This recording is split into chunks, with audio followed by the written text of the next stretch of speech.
எந்த தொழில் செஞ்சாலும் அந்த தொழிலை வந்து அகம் சார்ந்த தொழில்னு சொல்லுவோம். உங்களுடைய சுய திறமையில தொழிலா இருந்தா கூட அதை வந்து ஒரு ரெஸ்பான்சிபிளா செய்கிறது அப்படின்னு சொல்லி. இந்த மாதிரி ஒவ்வொரு பாவங்களையும் 10ஆம் பாவம் தொடர்பு கொள்வதனால அந்த ரெஸ்பான்சிபிலிட்டி, அந்த பாவத்தின் ரீதியாக நமக்குன்னு ஒரு கடமை இருக்கு, நமக்குன்னு ஒரு பொறுப்பு இருக்கு, அந்த வேலையை நம்ம கரெக்டா செய்யணும் அப்படிங்கிற விஷயத்தை கொடுக்கறது தான் 10ஆம் பாவம். 10ஆம் பாவங்கிறது பொதுவா நீங்க ஏன்னா நிறைய வந்து பாத்தீங்கன்னா பாரம்பரியத்துல படிச்சிருவீங்க. தொழில்னு கேட்டா சனி சார், எல்லா பாவங்கள் எல்லா கிரகங்களையும் தொழில் இருக்கு. சூரியன் சார்ந்த தொழில் இருக்கு, சந்திரன் சார்ந்த தொழில் இருக்கு, செவ்வாய் சார்ந்த தொழில் இருக்கு. பொதுவா என்ன சொல்றீங்கன்னா நீங்க பாரம்பரியத்துல படிச்சவங்க சனி நல்லா இருக்கும் சார், ஒரு தொழிலுக்கு சனி நல்லா இருக்கும் சார் அப்படின்னு. அது கிடையாது. நிறைய மாற வேண்டியிருக்கு. பாரம்பரியத்தை சுத்தமா மறந்துருங்க, ரொம்ப கஷ்டம். ஏன்னா ஃபுல்லா மூலையில வந்து நிரப்பி வச்சிருக்கீங்க. கொஞ்சம் கொஞ்சமா தான் அகற்ற முடியும். தயவு செய்து யாராவது பாரம்பரியம் படிச்சுட்டு இருக்க சார், ஹையர் லெவல் போற சார் அப்படின்னா தயவு செய்து வேண்டாம், தயவு செய்து வேண்டாம். நான் இப்பவும் சொல்றேன், கெஞ்சி கேட்டுக்கிறேன். ஏன்னா சார் இல்ல சார் உங்கள்கிட்ட சேர்றதுக்கா ஃபீஸ் எடுறதுக்கா சொல்லி நான் எல்லாம் கடந்து வந்ததுனால சொல்றேன், எல்லாம் கடந்து வந்திருக்கேன், எல்லாமே பார்த்து வந்தனால சொல்றேன். வேஸ்ட்டுங்க, தேவையே இல்லைங்க, ஒண்ணுமே பண்ண முடியாதுங்க. நான் வந்து ப்ரொஃபஸர்லாம் கேட்டிருக்கேன், ஏன் சார் இந்த பாரம்பரியத்தை போட்டு ஏன் சார் போட்டு நிறைய நிறைய கொண்டுட்டு போறீங்க? யாராவது ஒருத்தர் முயற்சி எடுக்கணுங்க. அடுத்த லெவலுக்கு போறதுக்கு புக்குகள் போடணும், நிறைய வேலை இருக்கு. இந்த நம்மளாம் அந்த ஆசை இருக்கு, அதுக்கான முயற்சிகள் எடுக்கிற புத்தகங்கள் தனியா ஏன்னா புத்தகங்கள் ஒரு காலேஜ்ல டிகிரினா புக்கு நிறைய வேணும், செமஸ்டர் அளவுக்கு புக்கு கொண்டு போகணும். அப்ப சம்பந்தம் இல்லாத விஷயங்களை கொண்டு அங்க புக்கா திணிக்க கூடாது. சூரியன் சந்திரன் செவ்வாய் சேர்ந்த அந்த பலன் இதெல்லாம் வந்து நடக்காத விஷயங்க. பொதுவா பாத்தீங்கன்னா புக்கை பார்த்தா தெரியும். டிகிரி படிச்சவங்க நிறைய பேர் இருந்திருப்பீங்க, மாஸ்டர் டிகிரி அஸ்ட்ராலஜி படிச்சு நிறைய பேர் இருந்திருப்பீங்க. டிகிரி நிறைய பேர் பாத்தீங்கன்னா சரி டாக்டர் சொல்லிட்டு காசை கொடுத்து டாக்டர் பண்ண போட்டவங்களும் ஒரு சில பேர் இருக்காங்க. சும்மா பேருக்கு கேட்டா நான் வந்து டாக்டரேட் அப்படிலாம் போடவே கூடாது. யூஜிசி வந்து ரூல்ஸே கொடுத்துருக்கு, டாக்டரேட் பண்றதே சரியில்லைன்னு சொல்லி ஆளுநர் கவர சொல்லியிருக்காரு.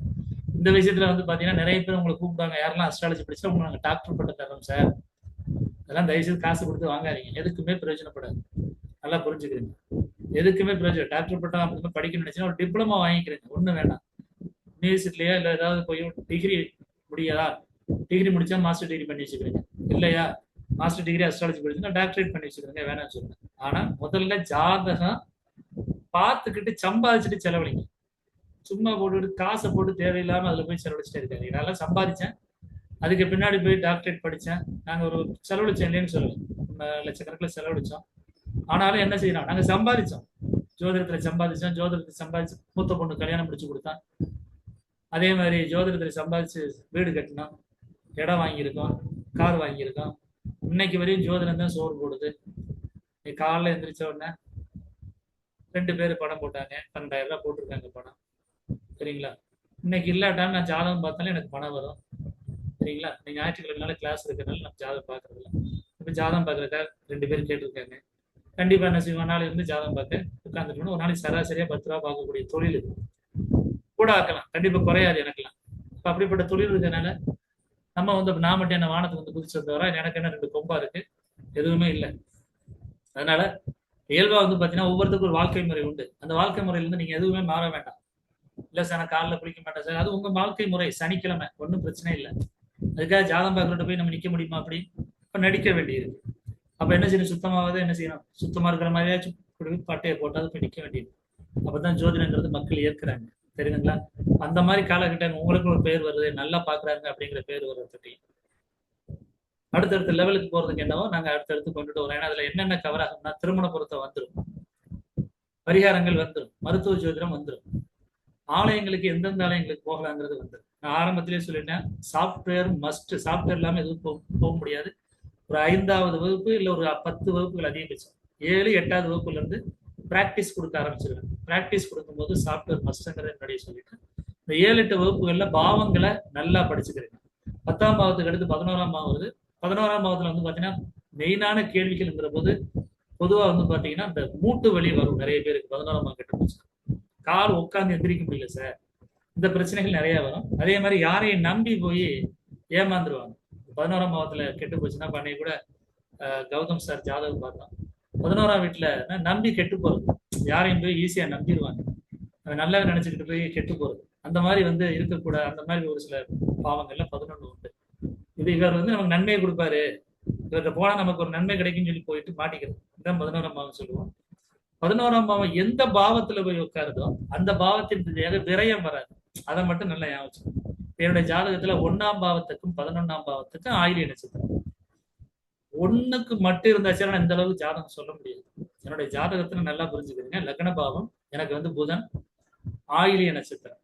அது 1ஆம் வீட்டுக்கும் 11ஆம் வீட்டுக்கும் ஒரே நட்சத்திரமே தொடர்பு கொள்ளுது. அது எப்படி சார் ஒரே நட்சத்திரம் 2 இடத்துல தொடர்பு கொள்ளுதுன்னா, ஒவ்வொரு நட்சத்திரமும் உள்ள 9 பகுதியை வச்சிருக்கு. அது எப்படிங்கிறத உங்களுக்கு பின்னாடி கிளாஸ் வரும்போது சொல்லித்தரேன். அப்போ 1 11 வேலை செய்யறதுனால எனக்கு 1 நல்லா வேலை செய்யும். ஏன் 1 நல்லா வேலை செய்யும்? 11ஐ தடுக்க 12ஆம் பாவங்கிறது ஞாபகம் மறதின்னு சொல்லுவோம். 12ஆம் பாவத்தை தடுக்கக்கூடிய 11 என் கையிலே இருக்கு 1. அப்ப அதனால மட்டும் எனக்கு ஞாபகம் மறதி இல்லையா சார்? அப்படி ஞாபகம் மறதி இருக்கா சார், வராதா சார் கேட்டா அது கிடையாது. எனக்கு நட்சத்திர ரீதியா பாத்தீங்கன்னா நட்சத்திரம் 2ஆம் பாவத்தை தொடர்பு கொண்டு உபநட்சத்திரம் வந்து 11, அனுசம் 11. அப்ப லக்ன பாவமே எனக்கு 11 தொடர்பு கொண்டதுனால ஞாபகம் மறதி இருக்காது. ஒரு விஷயத்தை எடுத்தேன்னா அந்த டாபிக் திரும்பறக்கு அதே இடத்துக்கு வந்துருவேன். நீங்க கவனிச்சு பார்த்தா தெரியும். எந்த ஒரு டாபிக் கொண்டு போறோம் அந்த டாபிக் திரும்ப எதெல்லாம் போயிட்டு திரும்பறக்கு அங்கேயே வந்துருவேன். ஏன்னா ஞாபகம் மறதிங்கிறது இருக்காது. எந்த டாபிக் வரோமோ அந்த டாபிக் சாங் போயிட்டு திரும்ப வந்துருவோம். இந்த 1 11 இருக்கிறதுனால. அப்ப 12ஆம் பாவத்தை 11 பொறுத்தவரை என்ன நன்மைனா, எந்த பாவத்துல 11 இருந்தாலும் அந்த பாவத்தின் ரீதியாக விரயம் ஏற்படாது. இப்ப 7ஆம் பாவத்துல சுக்கிரனே உட்கார்ந்து வச்சுக்கிறோம். 7ஆம் பாவத்துல சுக்கிரன் உட்கார்ந்து 11னா கணவன் மனைவிக்குள்ள பிரிவுங்கிறதே வராது. பெரிய லெவல்ல நோய் நொடி இருக்காது. சரிங்களா? 2ஆம் பாவத்துல 11 வச்சுக்கிறீங்க. பணத்துக்காக ரொம்ப வந்து பாத்தீங்கன்னா லாஸ் பண்ண மாட்டாங்க. பணத்தை கொண்டு தேவையில்லாம அங்கே விட்டுட்டேன் சார், இங்கே விட்டுட்டேன் சார் அப்படின்னு வராது. அது மாதிரி ஒவ்வொரு பாவங்களுக்கும் அந்த 11ஆம் பாவங்கிறது வந்து பாத்தீங்கன்னா விரயத்தை ஏற்படுத்தாது. விரயத்தை ஏற்படுத்தாது. எடுத்துக்காட்டுக்கு 4ஆம் பாவத்திலேயே 11 வச்சுக்கிறீங்க. அவர் வந்து ஒரே வீட்டுல உட்கார்ந்துட்டு இருக்க மாட்டார். அதை என்ன செய்வாருன்னா டக்குன்னு என்ன செய்வாருன்னு வித்துட்டு அதன் மூலம் என்ன செய்வாருன்னா அதை கொஞ்சம் அனுபவிக்க பார்ப்பாரு. இல்லாட்டா வேற ஒரு வீடை மாத்த பார்ப்பாரு. அப்ப நம்ம எப்பொழுதுமே என்ன செய்வோம்னா இந்த 11ங்கிறது எப்போதுமே விரயத்தை வந்து அனுபவிக்காது. ஒரு ஜாதகருக்கு விரயத்தை கொடுக்காது. அதாவது நீங்க சொன்னீங்க லாஸ் சொன்னீங்களா, அதை கொடுக்காது. அதுதான் 11ஆம் பாவத்துடைய சிறப்பு. 12 பொறுத்தவரையில உங்களுக்கே தெரியும். பொதுவா நம்ம வந்து பழைய முறையில் நீங்க அயன சயனம் அப்படின்னு சொல்லியிருப்பீங்க. ஓய்வு எடுக்கக்கூடியது சொல்றது. எப்போ ஓய்வு எடுப்பீங்க? உங்களுடைய செயல்பாடுகள் தன்னை மறக்கும் பொழுது. 1ஆம் பாவங்கிறது முடிச்சுட்டு இருக்கிறது. அப்ப தூங்குறதுன்னா என்ன அர்த்தம்? 12ஆம் பாவம். அப்ப நீங்க தூங்கும்போது என்ன செய்றீங்க? நான் தூங்கிட்டேன், எனக்கு எதுவுமே தெரியல அப்படித்தானே சொல்றீங்க. அப்ப 12ஆம் பாவங்கிறது தன்னை மறந்த நினைவு சொல்றது. அதுதான் என்ன சொல்றோம்? 12. அப்ப என்ன சொல்றோம்? வெளிநாடு. வெளிநாடுங்கிற பொழுது இங்கே நீங்க பிரசன்ட் பண்ண முடியாது. வெளிநாட்டுல இருக்கீங்க. எங்க இருக்காரு? வெளிநாட்டுல இருக்காரு. எங்க இருக்காரு? ஜெயில இருக்காரு. எங்க இருக்காரு?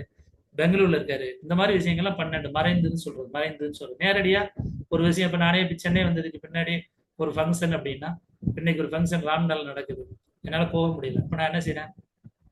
யாராவது ஒருத்தர் கொடுத்து இந்த மொய் எழுதிடுங்க அப்படிங்கறத சொல்ல போறேன். இன்னைக்கு பாரதி நகர்ல ஒரு ஃபங்க்ஷன் நடக்குது, முதலத்தூர் ஃபங்க்ஷன் நடக்குது. அந்த இடத்துக்கு நான் என்ன சொல்ல போறேன்? என்னால போக முடியல. இப்ப 12 மறைந்திருக்கேன், நேரடியா பிரசன்ட் பண்ண முடியல. அந்த மாதிரி தான் 12 சொல்லுவோம். 12ங்கிறது ஒண்ணும் நீங்க ஒன்றும் பயப்பட வேண்டாம். எந்த பாவத்துல 12 தொடர்பு வருதோ அந்த பாவத்தின் ரீதியாக விரயங்கள் ஏற்படும். 7ஆம் பாவத்துல 12 சுக்கிரன் இருந்துச்சுன்னா மனைவியோட பிரிவு ஏற்படுறது, இந்த மாதிரி விஷயங்கள்லாம் ஏற்படும். 2ஆம் பாவத்துல 12னா பண விரயம் நிறைய ஏற்படும். அது மாதிரி ஒவ்வொரு பாவங்களையும் 12 வராம இருக்கிறது நல்லது. 12 வராம இருக்கிறது நல்லது. வெளிநாடு இந்த மாதிரி விஷயங்களுக்கு 12 நல்லது. வெளிநாட்டிலேயே அங்கேயே குடியுரிமை வாங்குறாங்க இல்லையா, சிட்டிசன்ஷிப் வாங்குறவங்களுக்கு 12 நல்லது. இவ்வளவுதான் பாவங்களை பொறுத்தளவு. இதுல ஏதாவது சந்தேகங்கள் இருந்தா கேட்டுக்கிறேன். பாவங்கள் சம்பந்தமா மட்டும் சார் அது எப்படி சார் தொடர்பு, அதுக்கெல்லாம் போக வேண்டாம். நான் கிளாஸே எடுக்கல. கிளாஸ் எடுத்தது ரீதியா இப்ப நம்ம எடுத்துக்கிறது 12 பாவங்கள். 32 பேர் இருக்கீங்க. 32 பேர்ல யாருக்காவது பாவங்கள் ரீதியாக இதுவரையும் நல்லா புரிஞ்சுக்கிறீங்க, இதுவரையும் எனக்கு எதுவுமே தெரியாட்டாலும் இதை ஃபாலோ பண்ணா போதும். இல்ல சார் நான் பாரம்பரியம் சார், பராசரர் முறை சார், அந்த முறை சார், திருவருள் முறை சார், ஹரி ஜோதிடம் சார், அக்ஷயா ஜோதிடம் சார், நான் நிறைய அங்க படிச்சேன் சார், இங்க படிச்சேன் சார், இல்ல ஒரு நபர்கிட்ட படிச்சேன் சார், எதா வேணாலும் வந்துட்டு போட்டோம். இல்ல சார் கேபி சார் நான் அங்கே படிச்சேன் சார், இல்ல அவர்கிட்ட படிச்சேன் சார், இவர்கிட்ட படிச்சேன் சார், எது படிச்சாலும் சரி எல்லாமே மறந்துட்டு எல்லாத்தையும் தூக்கி ஒதுக்கி வச்சுட்டு இன்னைக்கு ஒரு வகுப்பு கொடுத்துருக்கேன். இன்னும் 23 வகுப்புகள் இருக்கு. இந்த 23 வகுப்புகள்ல நீங்க தரவாயிடலாம். நாளைக்கு ஈவினிங் யாராவது வர முடியாம இருக்கா? வாய்ப்பு இருக்கா? நாளைக்கு ஈவினிங் கிரகங்களை எடுத்துறேன். யாராவது வர முடியாதுன்னா எனக்கு எனக்கு என்னுடைய வாட்ஸ்அப்ல சொல்லுங்க சார். வர முடியாது ராம் சார் சொல்லுங்க. வர முடியாதா சார்? டைமிங் என்ன இருக்கும் சார்? நாளைக்கு 6 மணிக்கு எடுப்பாங்க. 6 மணி ஓகேங்களா? 6 மணினா வர முடியாதா? சொல்லுங்க சொல்லுங்க. எனக்கு நாளைக்கு 2 வகுப்பு இருக்கு, சீனியர் வகுப்பு இருக்கு, ஜூனியர் வகுப்பு இருக்கு. 2 வகுப்பு எடுத்தாங்க நான். அதனால நீங்க 2 வகுப்பு நான் பேலன்ஸ் பண்ணி தான் எடுக்கணும். பேலன்ஸ் பண்ணி எடுக்கிறதுனால 6 மணிக்கு இல்ல ஒருவேளை 4 மணிக்கு உங்களால வர முடியும்னா சொல்லுங்க. 4 மணிக்கு எல்லாருமே வர முடியும்னா 4 to 6 எடுக்கணும். சொல்லுங்க, ஏதாவது பரவாயில்ல. ஒருத்தர் 2 பேர் இருந்தா நம்ம வேற மாதிரி பண்ணிக்கலாம். ஏன்னா அது பெரிய வகுப்பு கிடையாது, கிரகங்கள் தான். வாய்ப்பு இருக்கு. வாய்ப்பு இல்லாதவங்க மட்டும் எனக்கு நாளைக்கு சொல்லுங்க. 4 o'clock 6 o'clockங்கிறத ஃபிக்ஸ் பண்றேன். ஏன்னா எனக்கு இன்னொரு பேஜ் ஓடிக்கிட்டு இருக்கு. அவங்கள பொறுத்தவரை சீனியர்ஸ் அவங்களுக்கு அடுத்தடுத்து போய்கிட்டே இருக்கிற வேலை இருக்கிறதுனால அவங்களுக்கு பிரேக் விட முடியாது. அதனால என்னன்ட்டு எனக்கு இன்ஃபார்ம் பண்ணுங்க, ஒன்றும் தப்பு இல்லை சார். 6 மணிக்கே கொள்ளலாம். 6 மணிக்கு பரவாயில்ல சார். சரிங்க, ஒன்றும் பிரச்சனை இல்லைங்க. சரிங்களா? 6 மணிக்கே ஓகே சார். 4 o'clock நான் ஸ்கூல்ல இருந்து வர முடியாது சார், லேட் ஆயிடும். அவசரம் இல்லை. வகுப்புகளை பொறுத்தவரை எது முக்கியமான வகுப்புகளோ அந்த வகுப்புகளை மட்டும் நான் சண்டே கொடுக்குறேன். ஏன்னா இந்த ஒரு சில வகுப்புகள்லாம் ரொம்ப முக்கியமான வகுப்புகளா இருக்கும், அதை மட்டும் சண்டே கொடுக்குறேன். மற்றபடி ஒண்ணு ரொம்ப ரிஸ்க் எடுக்க வேண்டாம். திரும்ப திரும்ப சொல்றேன், ஏதாவது பழசு கண்ணில் அப்பப்ப தடும். பழகிட்டோம் இல்லையா? 2 வருஷம் 3 வருஷம் கட்டத்தை பார்த்தாலும் கட்டம் தான் ஓடும். ஐயோ இங்க சனி கெட்டு போச்சே. 2 விஷயம் மட்டும் சொல்லி முடிச்சுக்கிறேன். கிரகங்களையும் பாவங்களையும் நீங்க பார்க்கும் பொழுது இது நீங்க ஒரு வருடத்துக்கு இப்ப நீங்க குருவை பாக்குறீங்க, அதை மட்டும் மைண்ட்ல வச்சுக்கிறீங்க. தினசரி 2 மணி நேரத்துக்கு லக்னம் போறது 1 வருடத்துக்கானது, மாறவே மாறாது. சனியை பொறுத்தவரை 2.5 வருடங்களுக்கு மாறாது. ராகு கேது 1.5 வருடங்களுக்கு மாறாது. சந்திரன் மட்டும்தான் உங்களுக்கு ஒரு நாள்ல மாறக்கூடியது. மற்ற எல்லாமே மாதக்கோள்கள் தான். அதனால தயவு செய்து அதுல பலன் துல்லியமா பார்க்கவே முடியாதுங்க. நான் அடிச்சு சொல்றேன், 100% அடிச்சு சொல்றேன், பார்க்கவே முடியாது. அதனால அதை விட்டுருங்க. தயவு செய்து படிச்சிருந்தா விட்டுருங்க. மேற்கொண்டு நீங்க பணத்தை கூட பிரச்சனை இல்லைங்க. என்னன்னா நேரங்காலத்தை வேஸ்ட் பண்ண வேண்டாம். திரும்ப திரும்ப கொண்டு உள்ள ஏதாவது காபி வேணும்னா காபி சாப்பிடுங்க, டீ வேணும்னா டீ சாப்பிடுங்க. 2ஐயும் மிங்கிள் பண்றதுக்கு இது பால் கிடையாது. நல்லா புரிஞ்சுங்க. அஸ்ட்ராலஜி வெவ்வேறு தன்மையுடையது. நான் கேபியினோட அடுத்த பரிணாமம் சொல்றேன். கேபியே கிட்டத்தட்ட பாருங்க, கிட்டத்தட்ட ஒரு 5-6 வருஷம் எனக்கு சம்பாதிச்சு கொடுத்ததே கேபி தாங்க. நான் அதுலயே என்ன செய்யணும், அதுக்கு அடுத்த பரிணாமம் சொல்றேன். அப்ப எனக்கு எவ்வளவு அனுபவம் இருக்குன்னு பாருங்க. என்னுடைய பழைய வீடியோ எல்லாம் ஏன் நான் எடுத்தேன்னா அதுல ஃபுல்லாவே பழச கேபியை பத்தி எடுத்திருப்பேன். அதனாலதான் நான் அதுல ஃபுல்லா எடுத்துட்டேங்க. அந்த டிவிடியை நிறைய எடுத்தது காரணமே அதுதான். இப்பவுமே எனக்கு கொடுக்கறதுல இந்த பாவங்கள் கிரகங்களை பொறுத்தளவு நான் உங்களுக்கு இது யூடியூப்லயே போடல. அதுலயுமே நான் ஏதாவது இந்த பாவங்கள் பிரிக்கிற பத்தி ஏதாவது பேசியிருந்தேன்னா அதை நீங்க மைண்ட்ல வச்சுக்கிறாங்க. ஏன்னா நான் இப்பதான் திரும்ப திரும்ப ரெக்கார்டு எல்லாம் எடுத்துக்கிட்டு இருக்கேன். இப்ப லேட்டஸ்டா உள்ளது மாதிரி அதுக்கு தகுந்த ரெக்கார்டு எடுத்து அப்டேட் பண்ணிக்கிட்டே இருக்கேன். நெருக்கி இன்னைக்கு ஈவினிங்ல எல்லாமே அப்டேட் ஆயிடுச்சுன்னா சரி. இப்போ நாங்க இந்த ஸ்டூடெண்ட்ஸ்க்காக கொடுக்குறத ரெடி பண்ணிட்டு இருக்கோம். ப்ரெடிக்ஷன் டிவிடி யார் கொடுக்குறது, பாவங்கள் பிரிக்கிறது யாரு கொடுக்குறது, கிரகங்களே பாத்தீங்கன்னா இப்போ லேட்டஸ்டா அப்டேட் பண்ணிட்டு இருக்கேன், எப்படி பார்க்கணும் அப்படிங்கிற மாதிரி. இப்போ நான் எனக்கு எடுக்கிற மெத்தட் இந்த கிளாஸஸ் இது ஆக்சுவலா பாத்தீங்கன்னா நீ பாவங்கள் அப்படிங்கிற ஒரு டாபிக்ல இருக்கும். அவ்வளவுதான். ஒரு ஆப் ஒன்று ரெடி பண்றோம், பாவங்கள் அப்படிங்கிற டேப்ல இருக்கும். இதை கொஞ்சம் அதாவது இருக்கையில கொஞ்சம் காஸ்ட்லியா தான் சார் இருக்கும். ஆனா நீங்க கால்குலேட் பண்ணி பாத்தீங்கன்னா அதை விட சீப்பா இருக்கும். நீங்க 2 வருஷம் 3 வருஷம் 10 வருஷம் 20 வருஷம் கால்குலேட் பாத்தீங்கன்னா இருக்கையில ரொம்ப ரொம்ப சீப். ஒன் டைம் இன்வெஸ்ட்மெண்ட் தான். அது உங்களுக்கான பொருள் சாப்பிட்டு இருக்கு. கிளாஸை பொறுத்தளவுல அப்பப்ப அடுத்த லெவலில் தேவைப்படும் போது ஏதோ மாசம் ஒரு ஃபீஸ், கொஞ்சம் ஃபீஸ், ஒரு சொற்ப ஃபீஸ் தான் வாங்குவோம். தேவைப்பட்டா தான். ஓகேங்களா? 24 வகுப்புகளுக்கு பின்னாடி 24 வகுப்புகளை பொறுத்தவரை உங்களுக்கு 6000 தான். அதுல எந்த மாற்றமும் இல்லை. இதுலயே உங்களுக்கு எல்லாதும் உங்களுக்கு ஆட்டோமேட்டிக்கா வந்துடும். அதனால தைரியமா ஃபாலோ பண்ணுங்க. யாரு என்ன சொன்னாலும் சரி, உங்க ஜாதகம் தான் நான் போட போறேன். அடுத்தவங்க ஜாதகம் இல்லை, உங்க ஜாதகம் போட்டு தான் நான் உங்களுக்கு கொடுப்பேன். நீங்க யாருன்னு முதல்ல தெரிஞ்சுக்கிறீங்க. நம்ம ஏன் கஷ்டப்படுறோம், இது நம்ம ஏன் நல்லா இருக்கோம், நம்ம எதெல்லாம் மாற்ற வேண்டியிருக்கு, நம்மளுடைய குணநலங்க என்ன, எல்லாமே நீங்க தெரிஞ்சுக்கிட்டு அதன் ரீதியாக ஆலய வழிபாடு முதற்கொண்டு. நான் இல்லை சார் இத்தனை வருஷமா நான் பிள்ளையார் தான் சார் கும்பிட்டேன், நீங்க திடீர்னு உத்திராட நட்சத்திரம் கெட்டு போயிருக்கு அப்படின்னு சொன்னா அப்ப வருஷம் பூரா கஷ்டப்பட்டு இருக்கீங்கன்னு அர்த்தம். இதனால திருச்செந்தூர் முருகனை தான் சார் கும்பிட்டேன், நீங்க திடீர்னு விசாக நட்சத்திரம் கெட்டு போச்சுன்னு சொல்லிட்டீங்களா சார் அப்படின்னா அப்ப நீங்க ஏதோ ஒரு தேவையில்லாத பிரச்சனை இழுத்து வச்சிருக்கீங்கன்னு அர்த்தம். அப்ப கஷ்டங்களும் துன்பங்களும் வெளியேறதுக்கு தெரிஞ்சுக்கிறதுக்கு நான் ஒரு ஆளே எடுத்துக்காட்டுக்கிறது 42 வருடங்கள் என்னுடைய அனுபவம். எதுல கஷ்டப்படுறதில்ல, புரியுதுங்களா? சின்ன வயசுல இருந்து 1975 இருந்து ஹாஸ்டல் லைஃப் அப்ப இருந்தே கஷ்டப்பட்டு இருக்கேன். 1975 இருந்து எனக்கு ஹாஸ்டல் லைஃப், சரியா சாப்பாடே இருக்காது. நான் ஒரு கிறிஸ்டின் ஆர்பனேஜ்ல படித்தேன், சரிங்களா? ஃபீஸ் ரொம்ப கம்மி தான். அப்ப என்ன ஆகும், வெறும் பேரில்லா குழம்புன்னு சொல்லுவோம். சாப்பாடுலாம் சாப்பிட முடியாது. சின்ன வயசுல எப்போதுமே என்ன சொல்லுவோம், நல்லா சாப்பிட்ற அந்த பக்குவத்திலே ஒழுங்கா படிக்கல. காலேஜ் வரையுமே ஹாஸ்டல். எனக்கு நல்ல சாப்பாடே என்னன்னா கல்லூரி போன பின்னாடி எனக்கு நல்ல சாப்பாடுங்கிறதே தெரியும், எப்படிலாம் சாப்பிடலாம் அப்படிங்கிறது தெரியும். அப்படிதான் என்னுடைய வாழ்க்கை அமைஞ்சது. அதனால எல்லா கஷ்டங்களும் நான் பார்த்துருக்கேன். அதுக்கடுத்து திருமண வாழ்க்கை, காதல் திருமணம், எல்லாராலையும் புறக்கணிக்கப்பட்டு சிரமப்பட்டு மறுபடியும் டீ குப் ட்ரைனிங்லாம் முடிச்சு அப்புறம் ஜாப்னாலுமே என்ன மறுபடியும் அதில் எனக்கு அதில் இன்ட்ரெஸ்ட் இல்லை. பிஸ்னஸ்னால என்ன ஓடிக்கிட்டே இருக்கிறது அந்த மாதிரி லைஃப். அப்புறம் ஆக்சிடென்ட் ஆகுறது, லாஸ் ஆகி கூட பிறந்த சகோதரில் இருந்தாலும் சரி எல்லாருமே எதிராக இருந்து அப்பா அம்மா கூட இனிமேல் அவ்வளோதான் முடிஞ்சு வச்சு அப்படி மாதிரி லெவலில், அதாவது நான் அவ்வளோதான் முடிஞ்சு சீன் முடிஞ்சு அப்படி மாதிரி லெவலில் திரும்ப வந்து பார்த்தீங்கன்னா சொல்லுவாங்களே ஃபீனிக்ஸ் பறவை மாதிரி தான் எந்திரிச்சு வந்திருக்கேன். காரணம் என்னன்னா இந்த ஜோதிடம் அப்படியே மாற்றியே கொடுத்துச்சு. நான் நேற்றே சொன்னது மாதிரி ஒரு சமுதாயத்துக்கு கல்லூரியே மீட்டு கொடுக்குற அளவுக்கு எனக்கு பேரு புகழை கொடுத்ததுன்னா அது இந்த ஜோதிடம் தான். அதனால என்னுடைய அனுபவங்களை நான் சொல்றேன். இந்த ஜோதிடங்கிறது என்னைய வளர்த்துருக்கு, என்னைய வந்து பெரிய லெவலில் பொருளாதார ரீதியாக நல்லா உட்கார வச்சு. அதனால திரும்ப திரும்ப சொல்றேன், இது ஏதோ பேருக்கு தொட்டு பார்த்துட்டு போனா கிடைக்காது. முழுமையா பாருங்க, முழுமையா அனுபவிச்சுக்கிறீங்க. 24 வகுப்புல உங்களுக்கே தெரியும். உங்க ஜாதகத்தை நீங்க பாருங்க, வேற ஜாதகங்கள்லாம் வேண்டாம். அதுல பார்த்துட்டு அதுல எங்கே கோயிலுக்கு போகலாம் சார், அப்படியே நேரம் போகணும் சார், திருப்புலாடி சார் எனக்கு பக்கத்துல அப்படியே போகலாமா அப்படின்னா அது ரேவதி நட்சத்திரம். நீங்க போனீங்கன்னா தெரியும் உங்களுக்கு. மரம் வந்து செம்பக மரம். அப்படியே அந்த பக்கம் போனீங்கன்னா ராமேஸ்வரமா அஸ்த நட்சத்திரம், இங்க தலைமரம் புளிய மரம் இங்கே தலை இருந்துச்சு. எதற்காக போகணும் அப்படிங்கிறது இருக்கு. நவ கிரகங்கள் இருக்கு சார், போகலாமா? உத்திரோசமங்க இருக்கு சார், போகலாமான்னா இளந்தை கார்த்திகை நட்சத்திரம். ஒரு ஆலயத்துக்கு போகணும்னா எதற்காக போகணும் அப்படிங்கிறதெல்லாம் இருக்கு. நம்ம தெரியாம போய் நம்ம எல்லா சாமியும் கும்பிடக்கூடாது. அதெல்லாம் தெரிஞ்சுக்கிட்டு உங்க வாழ்க்கையை மாத்திக்கிறீங்க. நன்றிங்க, வணக்கம்ங்க. வேற ஏதாவது கொஸ்டின்ஸ் இருக்குங்களா? முடிச்சுக்கலாங்களா? சரிங்க, முடிச்சுக்கலாம். ரெக்கார்டிங் வணக்கம் சார். வணக்கம் சார், ஒரு டவுட். சொல்லுங்க. நீங்க இப்போ 12ஆம் பாவத்தை பத்தி சொல்லியிருந்தீங்க, டவுட் இருந்தா கேட்கலாம் அப்படின்னுட்டு. நான் சொன்னது பாவங்களை பத்தி மட்டும் கேட்டேன். சொல்லுங்க. அதுதாங்க சார், இப்ப 12ஆம் பாவம் பத்தி தான் இப்ப கேக்குறேன். இப்ப 12ஆம் பாவமே இப்ப 12ஆம் பாவத்துல தொடர்பு பெற்றா அப்ப வந்து அதை நான் சொல்லியே கொடுக்கல. நீங்க படிக்கவும் இல்லை, அப்புறம் எப்படி இருக்குங்கிறத சொல்லியிருக்கேன் ஒழிய அந்த தொடர்புல பத்தி நான் சொல்லியே கொடுக்கல. உங்களுக்கு இன்னும் புத்தகம் நான் அனுப்பல. இன்னைக்கு தான் சேர்ந்திருக்கீங்க. புத்தகம் இன்னைக்கு அனுப்பி விடுவேன், நாளைக்கு அனுப்பி விடுவேன். நாளை மறுநாள் உங்களுக்கு கையில கிடைக்கும்.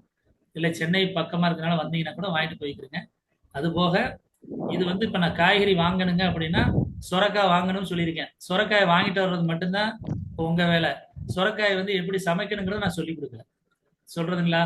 சொரக்காய்னா எப்படிலாம் ருசியா இருக்கும் அப்படிங்கிறது வந்து எப்ப தெரியும்?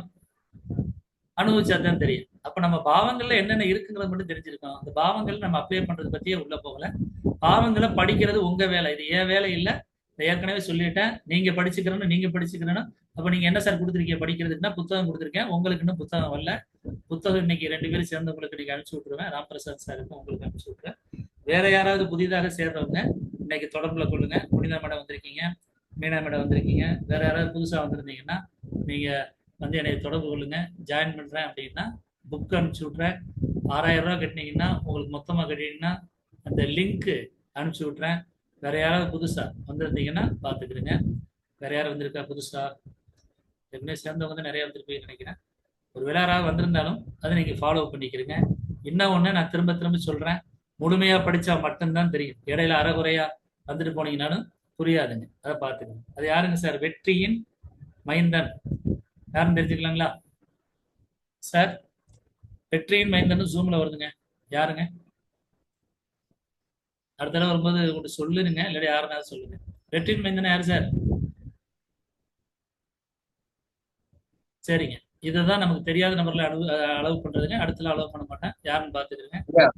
கந்தசாமி தான் அந்த நேம்ல. Okay sir, okay sir, thank you sir, தெரிஞ்சுக்கிறேன். கந்தசாமி சார். அப்புறம் சங்கர நாராயணன் வந்திருக்கு சார். யாருங்க சார்? சார் சங்கர நாராயணன் பேர் வந்திருக்கு சார். யாரும் தெரிஞ்சுக்கலாம் சார்? சங்கர நாராயணன் ஒரு பேர் வந்திருக்கு சார்.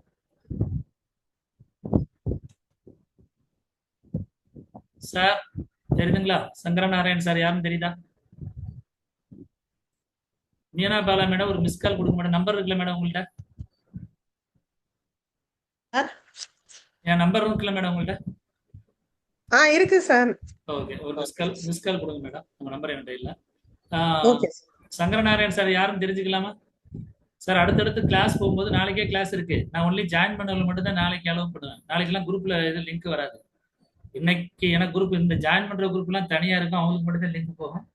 அதனால முன்னாடியே சொல்லிடுங்க சார், நான் என் பேரு சார், இது நீங்க வந்து அலோவ் பண்ணலன்னு சொல்லிடாதீங்க. அதனால நாளைக்கெல்லாம் எனேபிள் வெயிட் லிஸ்டிங் போட்டு வெயிட்டிங் லிஸ்ட் பின்னாடி தான் சார் உள்ள இருக்குவேன். அதனால யாராவது ஒருவேளை எனக்கு பேர் தெரியாம வேற லிங்க்ல வந்திருக்க சார் தகவல் கொடுத்துருங்க. ஓகேங்க. சங்கரநாராயணன் யாருன்னு தெரியல. ஓகே சார், பாத்துக்கிறேங்க. ஓகே சார், வணக்கம். உங்களுடைய பொன்னான நேரத்துல இந்த ஞாயிற்றுக்கிழமை அதுவுமா செலவழிச்சதுக்காக ரொம்ப சந்தோஷம். ஒரு நல்ல நேரத்துக்காக, நல்ல விஷயத்துக்காக செலவழிச்சிருக்கீங்க. ஒரு வகுப்பு போயிருக்கு, இன்னும் 23 வகுப்புகள் இருக்கு. நான் எப்போதுமே சொல்லுவேன், ஜாதகத்தை பொறுத்தளவுல சப்ஜெக்ட் தகுந்தவரை நேரம் கூடும், கண்டிப்பா குறையாது. அதுல எந்த வித மாற்றம் இல்லை. அதனால தைரியமா இருங்க, கான்பிடண்டா இருங்க. ஒரு 24 வகுப்புல நான் உங்களுக்கு ஜோதிடர் ஆக்குறேன். பர்டிகுலரா நீங்க ஜாதகம் பாக்குற அளவுக்கு ஆக்கி தர்றேன். அதுக்கு நான் உத்தரவாதம் தர்றேன். நன்றிங்க, வணக்கம். நன்றிங்க ஐயா. மகேஸ்வரி மேடம், ஒன்றும் பயப்பட வேண்டாம். நீங்க சொல்ற எல்லா ரொம்ப நன்றி கிளாஸ் சொல்லுங்க. கிளாஸ் எடுக்கும் பொழுதே எப்பொழுதுமே தெளிவா சொல்லிடுவேன், கடைசியாத்தான் கேட்பேன். அதனால மேக்சிமம் பாத்தீங்கன்னா உங்களுக்கு சந்தேகம் வராத அளவுக்கு எடுத்துருவேன். ஏன்னா எனக்கு எல்லா கேட்டகரி பீப்புளையும் பார்த்ததுனால ஒரு லோ கேட்டகரி உங்களுக்கு எந்த அளவுக்கு புரியுமோ அந்த அளவுக்கு தான் நான் மேக்சிமம் எடுப்பேன். இப்ப நான் சொல்லும் போது உங்களுக்கு என்ன ஆசை இருக்குன்னா, அந்த 12ல 12 சொல்றீங்களா சார், 2ல 4 சொல்றீங்களா சார், இதெல்லாம் வந்து எதுக்காக சொன்னேன்னா, ப்ரெடிக்ஷன் கொடுக்கும்போது உங்களுக்கு தெரியும், தெரியாது. ப்ரெடிக்ஷன் கொடுக்கும்போது தான் தெரியும். அதனால இப்போதைக்கு அதை போட்டு குழப்பிக்கிற வேண்டாம். நம்ம பாவங்கள்ல என்ன இருக்குங்கிறத மட்டும் தெரிஞ்சு வச்சுக்கிறோங்க. அடுத்த லெவல் போக வேண்டாம். நாளைக்கு கிரகங்களை மட்டும் வச்சு படிச்சுட்டு ஒரு கேப் விட்டுக்குருவோம். அதை நல்லா பிராக்டிஸ் பண்ணிட்டு வாங்க. பண்ணிட்டு நட்சத்திரங்களை வரிசைப்படுத்தி சொல்லிக்கிறேங்க. இது 3 தான் நமக்கு மஸ்ட். 3 வந்தா தான் நான் என்ன செய்வேன்னா, அடுத்து பாவங்கள் எப்படி பலன் பார்க்கறதுக்கு பிரிக்கிறதுங்கிற டாபிக்கே உள்ள போகும். அப்ப இது ஓகே சார், எல்லாருமே ஓகே தான் சார், பிரச்சனை இல்லை சார், பாவங்களை தெரியுது சார், கிரகங்களை தெரியுது சார், நட்சத்திரங்களை வரிசைப்படுத்தி தெரியுதுனால நம்ம பலன் சொல்ற மாதிரி. இப்ப மகேஸ்வரி மேடம் கேட்டாங்க இல்லையா, அது அப்புறம் தான் நம்ம வரும். அப்புறம் தான் என்ன செய்வோம்னா, போர்டுல போட்டு உங்களுக்கு விலைக்கு கொடுப்பேன். இந்த மாதிரி இப்படித்தாங்க லெட்டர் ஸ்கிரீன்லயே உங்களுக்கு ஓப்பன் போட்டு உங்களுக்கு விலைக்கு கொடுப்பேன். இப்போ லக்ன பாவத்துல இதெல்லாம் தொடர்பு உண்டா எப்படிங்க, அது எப்படி பார்க்கணும் அப்படிங்கலாம் அடுத்து. அப்ப அடுத்து வர்றதுனால நீங்க இப்போதைக்கு போட்டு கன்ஃபியூஸ் பண்ணிக்கிற வேண்டாம். இப்போதைக்கு நம்ம பர்ச்சேஸ் மாதிரி நினைச்சுக்கிறீங்க, பாவங்களை பர்ச்சேஸ் பண்ணிருக்கீங்க. இப்ப ஒரு பாவம் போய் எந்த பாவத்தோட தொடர்பு உள்ளதுங்கிறது வந்து நம்ம பயிற்சியில தான் வரும். பயிற்சியில தான் நம்ம வரும். அது சொன்னதுனால உங்களுக்கு ஒரு கன்ஃபியூஸ் இருக்கும். இன்னொன்று, உங்க கட்டத்தை போய் பார்த்து தெரியாதீங்க. உங்க கட்டத்துல பார்த்து சொல்ற ஜோசியம் இல்லை. உள்ள போய் பார்த்தீங்கன்னா, சனியா இருந்தா கூட சனி நின்ற நட்சத்திரம் எதுன்னு பார்ப்போம், சனி நின்ற உப நட்சத்திரம் எதுன்னு பார்ப்போம், அப்படி எடுக்கிறது. அதே மாதிரி 12 பாவங்களுடைய ஆரம்பமனை எடுத்து படிக்கிறது. ஆரம்பமனை எடுக்கும் போதே பாத்தீங்கன்னா 13 டிகிரி 20 நிமிடம் எடுக்க மாட்டோம். அதுக்குள்ள எந்த புள்ளி வந்திருக்கோ அந்த உபநட்சத்திரம் எடுக்கிற முறை. அதனால துல்லியங்கிறது 100% வரும். எப்ப வரும்? நீங்க நான் உங்களுக்கு பலன் சொல்லும் போது நீங்க உணர்வீங்க இல்லையா, கரெக்டா தான் சொல்றாரு, இந்த மெத்தட் உண்மையிலே இப்போதைக்கு யார்ட்டையுமே இல்லை அப்படிங்கறத நீங்க உணர்வீங்க. ஏன்னா இயற்கை தான் கொண்டாந்து விட்டுருக்கு. நான் விளையாடி சொல்லல, நான் ரொம்ப சோம்பேறி, இருக்கிறது இருந்தா போதும், நம்ம சாப்பிட்டு என்ஜாய் பண்ணணும்னு நினைக்கிறாரு தான். ஆனா இயற்கை நினைக்குதுன்னா, நான் ஒரு பெரிய சக்தியை கொடுத்துருக்கேன், நீ பாடு எனக்கு போய் உட்காந்து படுத்துக்கிறதுனா என்ன அர்த்தம் அப்படிங்கிறத நான் உட்கார வச்சிருக்கேன். அதனால கண்டிப்பா நான் ஒரு வருட காலம் குரு புத்தி ஓடிட்டு இருக்கு. குரு எனக்கு ரொம்ப சிறப்பானது. அடுத்து சனி புத்தி, அடுத்து புதன் புத்தி, கேது தசையில கடைசி வரையும் எடுப்பேன். சுக்கர தசையில நான் எடுக்கவே மாட்டேன் கிளாஸ். அதுக்குள்ள எல்லாருமே ரெடி ஆகிக்கிறேங்க. என்னுடைய மாணவர்கள் நிறைய உங்களை மாதிரி ஆட்கள் எடுக்கிறதுக்கு என்னவோ நான் பண்ணித்தரேன். ஏன்னா சுக்கரனை பொறுத்தவரை என்னுடைய வயசுல ஆட்டோமேட்டிக்கா ஓய்வு எடுக்கக்கூடிய காலம் வந்துடும். அதனால முடிஞ்ச மட்டும் வந்து பாத்தீங்கன்னா, எனக்கு பெரிய எல்லாம் பேராசை இல்லை, ரிஸ்ஸா சம்பாதிக்கணும்லாம், அதெல்லாம் ஒரு ஸ்டேஜ் சம்பாதிச்சாச்சு. அதனால நான் கிட்டத்தட்ட 3 வருடங்கள் குறைஞ்சது எடுப்பேன். அது எல்லாமே உங்களுக்கு நான் வந்து எல்லாமே சொல்லித்தரேன். எல்லாமே சொல்லலாம், நீங்க நினைக்கிற மாதிரி ஈஸி இல்லை, எல்லாமே சொல்லலாம். என்னங்க சார் எங்களுடைய வாழ்ந்தது மாதிரி சொல்றீங்களா சார், சொல்றது சொல்லலாம். அந்த கான்பிடென்ட்டை கொடுக்குறேன். அது எப்போ உங்களுக்கு கான்பிடென்ட் கிடைக்கும்? உங்க ஜாதகம் பார்க்கும் பொழுது, அடுத்து நீங்க இன்னொரு ஜாதகம் பார்க்கும்போது கிடைக்கும். இடையில மட்டும் பிரேக் ஆகாம பாத்துக்கிறீங்க. இடையில கொஞ்சம் செலவு இருக்கு, சாஃப்ட்வேர் செலவு, மைண்ட்ல வச்சுக்கிறீங்க. அது இருந்தா மட்டும்தான் பார்க்க முடியும். இது கட்டம் பார்த்து சொல்றது இல்லை. கட்டம் பார்த்து சொல்றதா சார், அப்படி கட்டம் பார்த்து சொல்ற நினைச்சு வந்துட்டு சார், தயவுசெய்து மறந்துடுங்க. இந்த மாதிரி இருக்கும். அதாவது ஒரு ஜாதகம் பார்க்கும் பொழுது அந்த ஜாதகத்துல சாஃப்ட்வேருங்கிறது வரும். அந்த சாஃப்ட்வேரை பார்த்து சொல்ற மாதிரி நேத்தே வந்தவங்க பார்த்துருப்பீங்க. நான் நாளை கிளாஸ்ல காமிக்கிறேன், டேங்கிள் மாட்டல நாளை கிளாஸ்ல காமிக்கிறேன். நம்ம கந்தசாமி சார், நீங்க வேற ஏதோ அரசியல் இருக்கீங்களோ? அரசியல்லையா இல்ல வேற இருக்கீங்களா சார்? பாலிடிக்ஸ்ல ட்ரை பண்ணிட்டு இருக்கேன் சார். பாலிடிக்ஸ்ல இருக்கீங்க, டிவி பார்த்தேன். ஓகே, சரிங்க. வயசு ரொம்ப கம்மி நினைக்கிறேன். ஏஜ் என்ன சார்? 41 சார். பரவாயில்ல, படிங்க சார். பாரம்பரியம் எதுவும் படிச்சிருந்தாலும் விட்டுருங்க. அன்னசெல்வி மேடம் வந்திருக்கீங்களா?